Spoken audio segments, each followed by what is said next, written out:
Hi there, welcome to the Pizzing with Les the Chef. I've got hiccups again. I don't know, like as soon as I put this camera on, something has to happen. Something has to happen. Now I've got hiccups again. They seem to have gone for now. This is not a cooking one. This is 10 questions to Les the Chef. Every month I answer 10 various questions, random questions that I've been asked during that month. And originally it was going to be every week, and then I realized no. I don't have time, firstly, and secondly, I get asked a lot of strange questions. And it was basically going to just be a YouTube channel of me answering questions, which, yeah, I doubt people want to watch that. So I decided, okay, let me do it once a month. Even that has been difficult. I think in the year that I've had this channel, I've only done this maybe four times. But what I try and do though, when I can, is respond to Twitter questions when I can, if I can. I don't answer everything. Some of you may know that if I haven't responded to you, because what people do when they meet me in public, they'll say, "Yeah, I sent you a tweet and you didn't reply." Well, I tweeted you and anyway. Guys, social media is social media. Unfortunately, it doesn't mean a person's an asshole if they don't respond to your social media message or engagement. Sometimes there's so many of them. And anyway, I digress, as I tend to do. Hey, I'm sure you guys have heard digress on every single video I've made. 10 questions to Les the Chef. Speaking of which, that is one of the questions. What strange things have happened to you since you became well known? I always tell people not to call me a celebrity chef, because I don't consider me, hey, the English is also running away. I don't consider myself a celebrity chef. I'm just someone who cooks, who just happened to be lucky enough to make a name for themselves for what they do. That's basically all I do. That's what I tell people. I haven't changed as a person. The only thing that has changed, I would say, is I have less time with family. That is the thing that sucks. The thing is, every weekend, I'm saying a lot lately, it's something that I pick up when other people do it. Now here I am doing it. But weekends is when I work a lot. Weekends is when I'm busiest, from Thursdays until Sunday. Mondays I do not work at all. That's because I'm trying to recover from the past 4 days before the Monday. Most fine dining restaurants also are closed on Mondays. It's because of that very fact.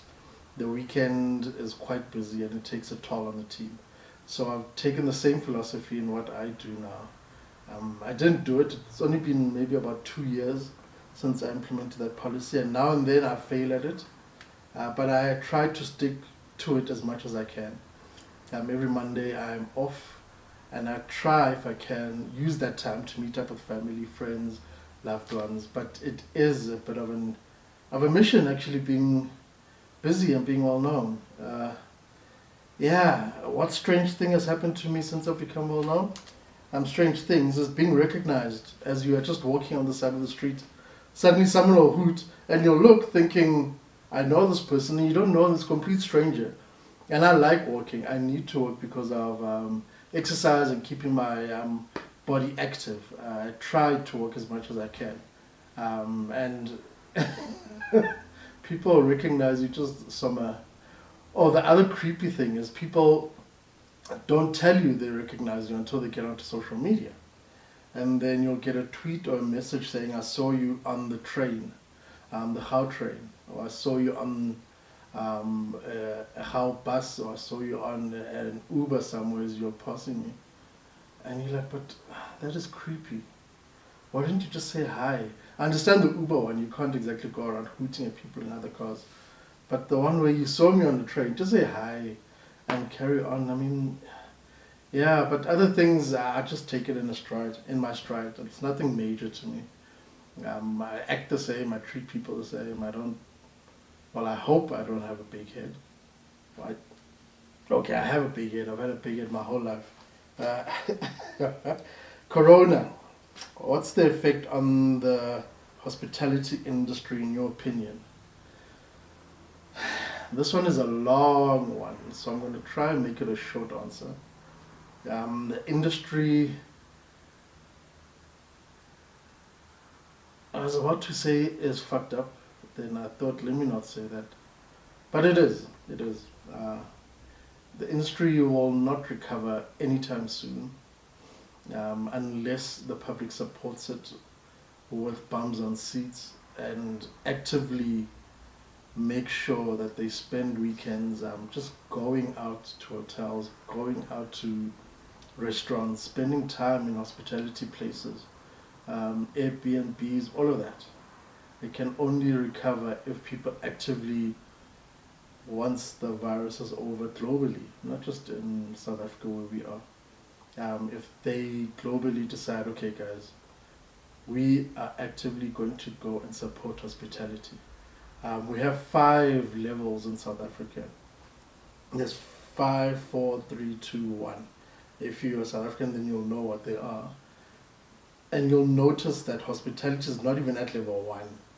Hotels and beauty things and all of that, those are literally when the coronavirus is not around anymore. That is how bad it is for our industry. Yes, we have restaurants that are allowed to do takeaways, but that does not even cover half of the amount of expenses that they need to cover.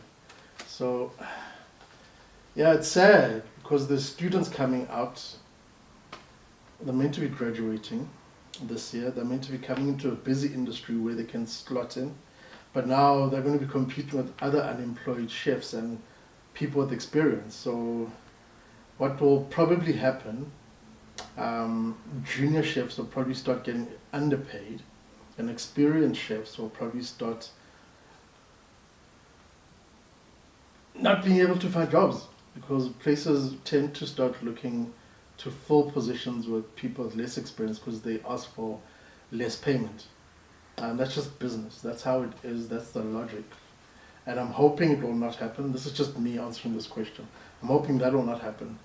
Yeah, but honest to God, like what's happening now with the planes, where you have some airlines going to business rescue, some airlines being shut down completely. I mean, a whole Richard Branson is asking for a bailout from the British government, and they said no. I mean, a whole Richard Branson, the guy owns an island, he owns so many companies, is asking to be bailed out. So if the planes and the airlines are suffering, then you can imagine privately owned lodges and hotels and things like that. So yeah, as I said, as I answered the question at the beginning, I hardly swear on my channel, but the industry is fucked. How have I been coping with the lockdown? This is the third question. How have I been coping? I've been staying indoors.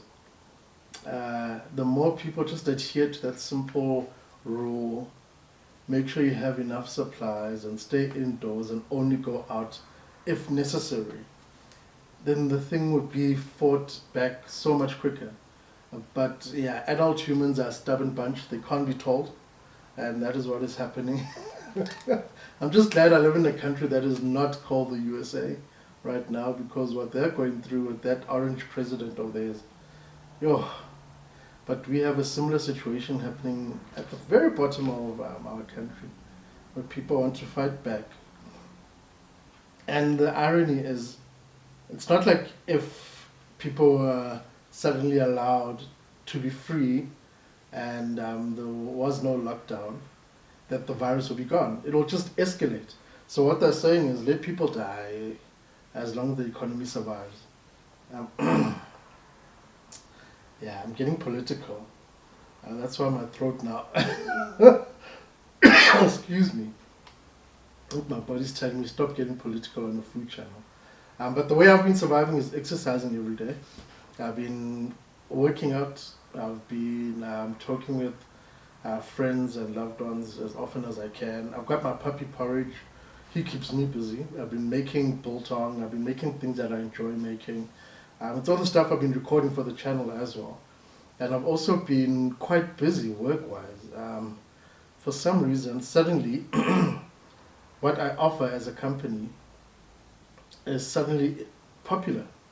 So people asking me to consult on things, which doesn't need me to go into a building. I can do it from home. People are asking me to do campaigns. You'll see a few of them coming up over the next few weeks. Some of them you would have seen already on my Instagram and Twitter accounts. The campaigns coming, I've been offered TV shows as well. There's one that I'm meant to start actually recording next week. I've been doing radio interviews, newspaper stuff. So I've actually been busy. And luckily, I've been lucky enough to be linked with companies that I'm on a retainer with. So I still get paid a salary. I still have an income. But my passion is cooking for people. That is my passion. Unfortunately, I can't do that right now. Even with the whole takeaway and delivery policy under level 4 and level 3. That is not what my core business was before. And it is not what I can do from home. I would need to do it from a professional kitchen. I know some chefs are doing it from home, but yeah, then you start getting to hygiene things and start getting into, and I don't want to play that game, especially when it comes to food. Giving people food poisoning during this time, yeah, I don't think it's a fun idea. That. When is your next book coming? I started it at the beginning of this year. If you are smart, you would have figured it out because I started asking certain things on Twitter. I started kind of hinting at what the book is about. Yeah, but in a very roundabout way. People who responded will probably get DMs in the next month or so because it's going to continue that research and it involves other people. It is not just a book about me like my first one was. This one will involve other people. Looking for it to come out next year. It took me 2 and a bit years to write Dijo, my first book. The concept took 5 years. So you can imagine this next one is probably 5 times bigger than Dijo, the amount of work involved. So what I'm doing right now is writing the skeleton of what the book is about and then filling it up with the flesh that needs to be in there. And then the English, deciding what type of imagery I want, the locations I want us to go to, stuff like that is the other baby that needs to be worked on. It gets complicated doing a cookbook, and the type of cookbooks I plan on doing and hope on doing, like Dijo, are not just typical recipe books. Yeah, I've always felt that African cookbooks shouldn't just be recipes. There needs to be other things to them because that's how we are as a people. That is why I wrote Dijo the way I did. Is there any food or drinks you don't eat? Oysters I do not eat unless they're cooked. I only eat cooked oysters. I do not do the whole raw. Why? Who decided to open an oyster, see this thing alive, and decide to throw it down their throat? No, I don't do that. And yeah, so that's one thing I do not eat. Alcohol-wise, I hate tequila. Just thinking about it, so I don't do tequila. I don't cook with tequila. I don't use it in anything. Yeah, obviously pets and things like that I will not even try. Yeah, and the stuff they say caused corona, I won't try either. I have a thing. Yeah, just if it's odd, like completely left field. No, I watch Anthony Bourdain's TV shows now and then because I miss him, firstly, but also because of how he approached cooking. And some of the things that he agreed to taste, like, no man. So there are things that I'll stop myself from trying. But I do have a policy of everything you should try once at least. But if it's like really completely well, that's right field, but I mean left field, no, I will not try it. Who are the most famous people you've cooked for? You. This question I get asked like every other day. I don't know why people are fascinated with famous, who famous. No, that's not right. No? Anyway, you'll forgive my English tonight. What famous people I've cooked for? The most famous one is probably Bill Gates. Yeah.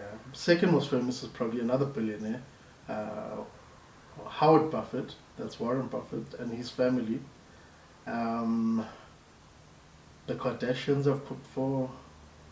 I've cooked for Alicia Keys. Former president, the one that caused a lot of our financial issues in the country. Liverpool Football Club. I don't keep a tab of the famous people I cook for. Even local celebs, I've cooked for so many. I don't take photos of them. It's why you'll never see me putting photos of the people I've cooked for on my social media. It's just I don't get it. It's like when people ask me to sign copies of my book, I'm like, but yeah. Weirdest question you've ever been asked. Yeah, I get asked a million questions a week. I think the weirdest one was actually not the weirdest, but the funniest, and I still find it funny to this day. It might not be funny to you, but I found it funny. I was manning a buffet at a lodge I was working at, and one of the guests came up to the buffet table, and she said to me, "Hi, chef." I'm like, "Hi, chef," as usual. She's like, "I see you have goat on the menu." I'm like, "Yes, in Africa we love goat meat. Would you like to try some?"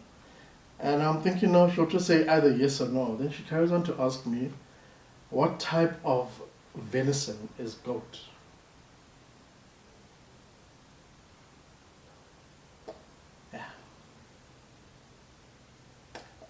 Yeah. Excuse me. Yeah. What strange things have happened? Oh, excuse me. Yeah, no.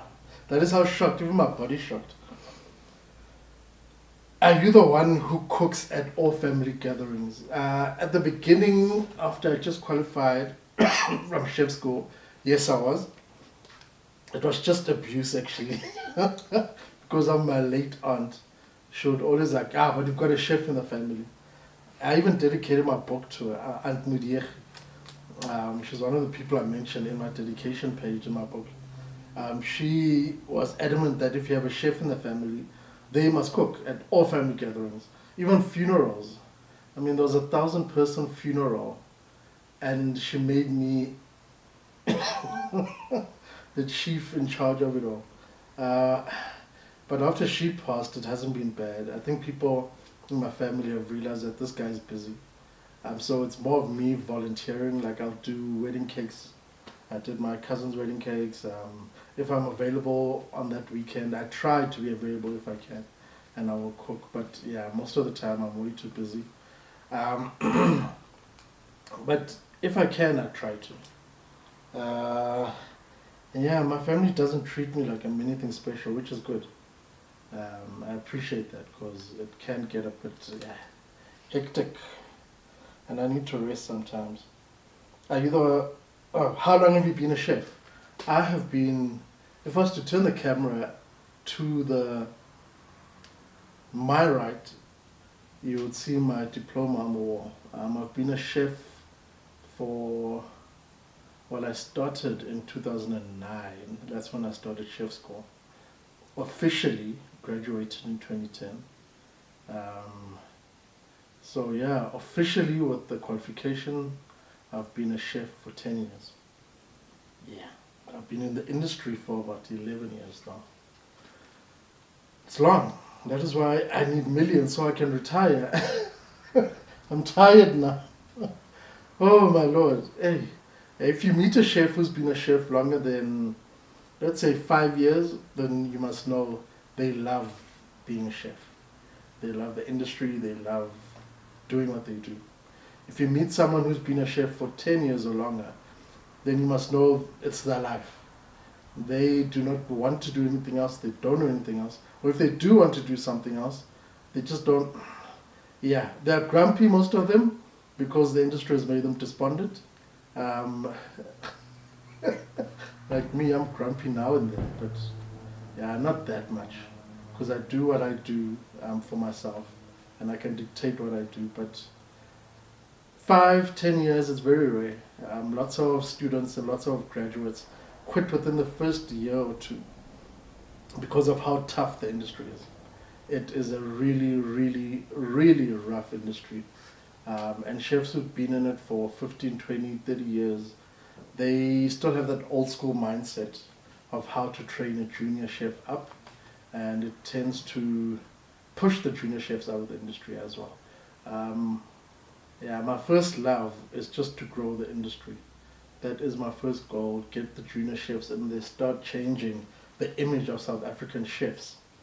That is my ultimate goal. South African food should look completely different to what it looks like now, and it can only change if we change the face of the industry, and the kids coming into it, they need to, as I start to blab on. Anyway, my dream culinary destination, it's nothing European, it's nothing Asian. I'm actually going to do it, and I'll probably record it and do something about it. It is Africa, like the entire diaspora of Africa. I want to actually document all the food. Well, it's impossible to do all the food, but just to do. I'm giving away my plans here, actually, eh? So that question I shall answer in about a year and a half. Yeah. Let me leave that one there. And I think that is it. I've answered all the questions. Yes. That is all 10 questions answered. Join us next month for the next installment of 10 Questions to Liz the Chef.